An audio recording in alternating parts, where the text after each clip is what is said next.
బాపట్ల జిల్లా చీరాలలో గురువారం సాయంత్రం నిర్వహించిన జాతీయ చేనేత దినోత్సవంలో గౌరవ మంత్రివర్యులు సవిత సాంఘిక సంక్షేమ శాఖ మాత్యులు గౌరవనీయులు డోలా బాల వీరాంజనేయ స్వామి చీరాల శాసనసభ్యులు మాల కొండయ్యతో పాటు దర్శి తెలుగుదేశం పోటీ ఇన్ఛార్జ్ డాక్టర్ గొట్టిపాటి లక్ష్మి పాల్గొన్నారు. చీరాల ముప్పడం చీరకు జాతీయ అవార్డు అందుకున్న సందర్భంగా ఈ నెల 14వ తేదీ గౌరవ ప్రధానమంత్రి చేతుల మీదుగా బాపట్ల జిల్లా కలెక్టర్ జె వెంకటమురళి జాతీయ అవార్డును అందుకోనున్నారు.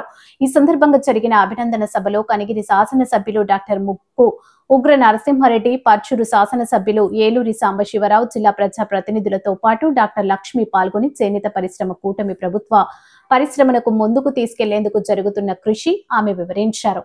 ప్రియతమ ముఖ్యమంత్రి వర్యులు నారా చంద్రబాబు నాయుడు, ఉప ముఖ్యమంత్రి వర్యులు పవన్ కళ్యాణ్, ఐటీ విద్యాశాఖ మాత్యులు నారా లోకేష్ బాబు చేనేత పరిశ్రమను నిలబెట్టారు. వారిలో భరోసా పెంచారు. వారికి అండగా నిలిచారని డాక్టర్ లక్ష్మి వివరించారు.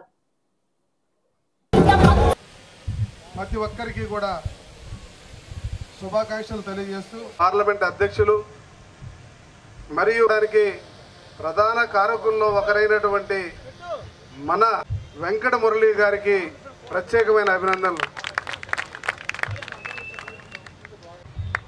వారు టెక్స్టైల్స్ చైర్మన్గా ఉన్నారు. సోదరుడు రండి గారు ప్రధానంగా గుర్తు చేసుకోవాల్సినటువంటి అవసరం ఉంది. సత్యమా సోదరుడు గారు బట్టా